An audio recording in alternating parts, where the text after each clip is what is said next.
ఇవైతే మీకు తెలుసా? హలో హాయ్ అండి. ఈరోజు మేమైతే విత్తనాలకైతే అల్లం నాటడానికి అయితే వెళ్తున్నాం. ముందుగానైతే ఈ విధంగా అయితే తవ్వుకోవాలి. ఇవైతే మేమైతే కేవలం విత్తనాల కోసం అయితే నాటుతున్నాం. ఈ వీడియోని చివరి వరకు చూడండి. చూడడానికి అయితే ఇంట్రెస్టింగ్ గా ఉంటది. మొత్తానికైతే మేమైతే తువ్వేసాము.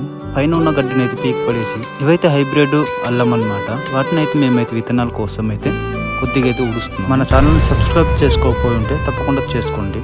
వేసిన తర్వాత అయితే మేమైతే మళ్ళీ గోతి కొట్టి అయితే ఈ విధంగా అయితే నాటుతాం. ఈ పిలకలు వచ్చినవి అయితే పైన వచ్చేలాగా అయితే మట్టి అయితే కప్పాలి. ఎందుకంటే ఆ పిలకలు అయితే ఇరగకుండా అయితే నీటికి కప్పాలి. ఉడిచిన తర్వాత అయితే వాటిని అయితే గడ్డి అయితే దానిపైన పెడతాము. దానికోసం అయితే ఈ కంపలన్నీ వేసేసి మేమైతే కొద్దిగా ముందు జాగ్రత్త తీసుకుంటాము. మొత్తానికి అయితే వరకు అయితే కంప్లీట్ అయిపోయింది. ఇదిగో ఈ గడ్డి కప్పేసి అయితే మేమైతే కంపలు కప్పేసి అయితే వాటిని అయితే కోళ్ళు నాశనం చేయకుండా అయితే మేమైతే వీటిని అయితే పెట్టాము. వీడియో నచ్చినట్లయితే లైక్ చేయండి, సబ్స్క్రైబ్ చేసుకోండి. మరి అన్ని అప్డేట్స్తో మీ ముందుకు పెడతాం.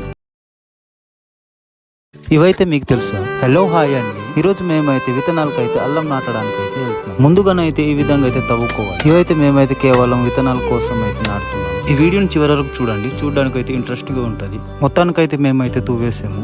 పైన ఉన్న గడ్డిని అయితే పీక్ పడేసి ఇవైతే హైబ్రిడ్ అల్లం అన్నమాట. వాటిని అయితే మేమైతే విత్తనాల కోసం అయితే కొద్దిగా అయితే ఉడుస్తున్నాం. మన ఛానల్ని సబ్స్క్రైబ్ చేసుకోకపోయి ఉంటే తప్పకుండా చేసుకోండి. వేసిన తర్వాత అయితే మేమైతే మళ్ళీ గోతి కొట్టి అయితే ఈ విధంగా అయితే నాటుతాం. ఈ పిలకలు వచ్చినవి అయితే పైన వచ్చేలాగా అయితే మట్టి అయితే కప్పాలి.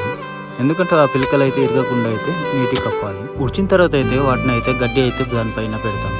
దానికోసం అయితే ఈ కంపలన్నీ వేసేసి మేమైతే కొద్దిగా ముందు జాగ్రత్త తీసుకుంటాము. మొత్తానికి అయితే వరకు అయితే కంప్లీట్ అయిపోయింది. ఇదిగో ఈ గడ్డి కప్పేసి అయితే మేమైతే కంపలు కప్పేసి అయితే వాటిని అయితే కోళ్ళు నాశనం చేయకుండా అయితే మేమైతే వీటిని అయితే పెట్టాము. వీడియో నచ్చినట్లయితే లైక్ చేయండి, సబ్స్క్రైబ్ చేసుకోండి. మరి అన్ని అప్డేట్స్తో మీ ముందుకు పెడతాం.